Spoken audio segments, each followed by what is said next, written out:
អត្ថាធិប្បាយពុទ្ធភាសិតខ្លីៗអត្តនាវៈកតាំងបាបាំងអត្តនាសង្កលេសតិធ្វើបាបដោយខ្លួនឯងរមែងសៅមងដោយខ្លួនឯងក្នុងលទ្ធិពុទ្ធសាសនាពុំមានអ្នកធានាអះអាងឬរងចាំទទួលបាបអំពីជនណាម្នាក់ដោយក្នុងសាសនាខ្លះនោះទេជនណាធ្វើបាប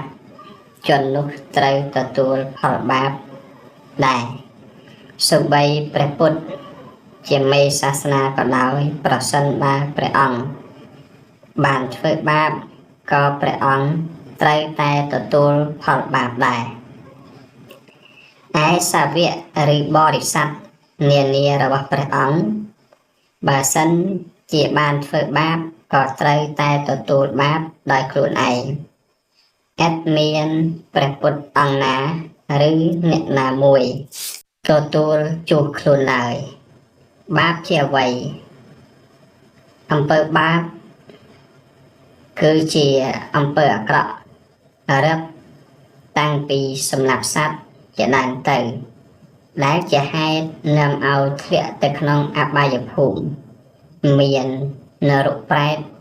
ដែលជាឋានថោកទាបហៅថាអំពើបាប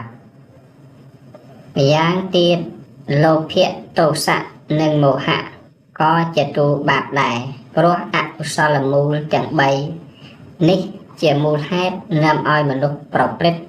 ធ្វើអំពើបាបពោលគឺធ្វើអំពើអកុសលផ្សេងមានការសម្លាប់សត្វឲ្យដាច់បង់ជីវិតការលួចទ្រព្យសម្បត្តិអ្នកដទៃដោយខ្លួនឯងឬក៏ចូលដៃចូលជើងរួមគំនិតជាមួយគេឲ្យលួចហើយជួយបំបិទដានបំភិនរឿងពិតឲ្យត្រឡប់ត្រឡិនបាត់មុខមាត់ការលួចសែបកាមជាមួយកូនប្រពន្ធអ្នកដទៃដោយខុសច្បាប់ទម្លាប់ការនិយាយពាក្យមិនពិតធ្វើឲ្យអ្នកដទៃខូចប្រយោជន៍និងការផឹកគ្រឿងស្រវឹងផ្សេងជាហេតុនាំឲ្យវង្វេងស្មារតីរួចទៅប្រព្រឹត្តតាមតែអំពើចិត្តពីលសុទ្ធតែជាអំពើបាបទាំងអស់អ្នកណាធ្វើបាបអ្នកនោះត្រូវតែទទួលដោយខ្លួនឯងនឹងកិច្ចឬក៏រត់ទៅទីណាឬក៏ធ្វើយ៉ាងណាឲ្យរួចឬក៏ឲ្យអ្នកណាមួយទទួលជំនួសខ្លួនពុំបានឡើយសុភាសិតនេះត្រូវនឹងបុរាណសុភាសិតយើងថាអ្នកណាស៊ីត្រូវតែឆ្អែតពោះអ្នកនោះឬក៏អ្នកណាកាន់ភ្លើងត្រូវតែ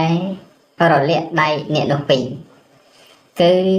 ដោយហេតុនេះហើយទៅព្រះពុទ្ធជាម្ចាស់ទ្រង់សម្ដែងថាអត្តនាវៈកតាំងបាបាំងអត្តនាសង្កលេសតិអ្នកណាធ្វើបាបដោយខ្លួនឯងរមែងសៅមងដោយខ្លួនឯងដើម្បីទុកជាដំបូន្មានចំពោះសត្វលោកទូទៅ